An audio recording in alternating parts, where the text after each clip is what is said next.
এখন হাবিত এটা সিংহই বসবাস কৰিছিল আৰু সিংহটোৱে খাদ্য বিচাৰি খাই আহি সেই গুহাটো মুখৰ আগতে শুই আছিল। তেনেতে এটা নিগনিয়ে তাৰ মূৰৰ ওপৰত আহি হঠাতে নাচিবলৈ ধৰিলে আৰু সিংহটোৱে খং উঠি ক'বলৈ ধৰিলে, কোন তই মোৰ মূৰৰ ওপৰত নাচি আছ? তই ভালে ভালে মোৰ ওচৰৰ পৰা আঁতৰি যা, নহ'লে তোক মই মাৰি পেলাম।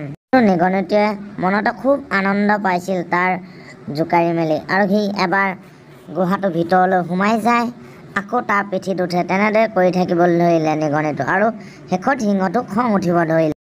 তই কোন? তই এটা সাধাৰণ নিগনি হৈ মোক ইমান অশান্তি কৰি আছ। তোক আজি মই সুধাই নেৰোঁ।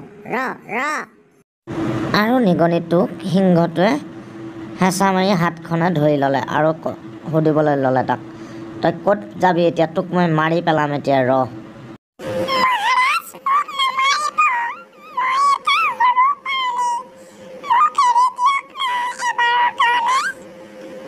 নাই আজি তোক মই খাম, মই তোক আজি মাৰি পেলাম, তই মোক বৰ অশান্তি কৰিলি। আৰু তেতিয়া নিগনিটোৱে সিংহটোক ক'বলৈ ধৰিলে, মহাৰাজ মোক এবাৰৰ কাৰণে মাফ কৰি দিয়ক না, ময়ো আপোনাক কেতিয়াবা বিপদত পৰিলে সহায় কৰিম। নাই তোক আজি এৰা নহ'ব। তই এটা সামান্য নিগনি হৈ মোক কি সহায় কৰিবি বিপদত? নাই মহাৰাজ, মই আপোনাক সহায় কৰিম কেতিয়া বিপদত পৰিলে।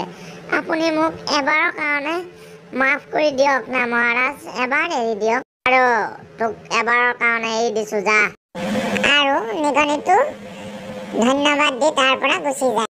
আৰু তেনেকৈ কিছুদিনৰ পাছত সিংহটোৱে চিকাৰ কৰিবৰ কাৰণে হাবিৰ ফালে ওলাই যায়, আৰু এটা হৰিণা পহু পিছে পিছে গৈ থকাত হৰিণা পহুটো ধৰিব নোৱাৰি, আৰু হঠাতে চিকাৰীয়ে সিংহটোৰ বাবে এখন ফান পাতি জাল পাতি থৈছিল, আৰু সিংহটোৱে গম পোৱা নাছিল। আৰু সিংহটো সেইটো চাইডে গৈ থকাত হঠাতে সিংহটো জালত পৰিলে। সিংহটোৱে চিঞৰিবলৈ ধৰিলে, বচোৱা, কোন ক'ত আছা? মোক বচোৱা সোনকালে।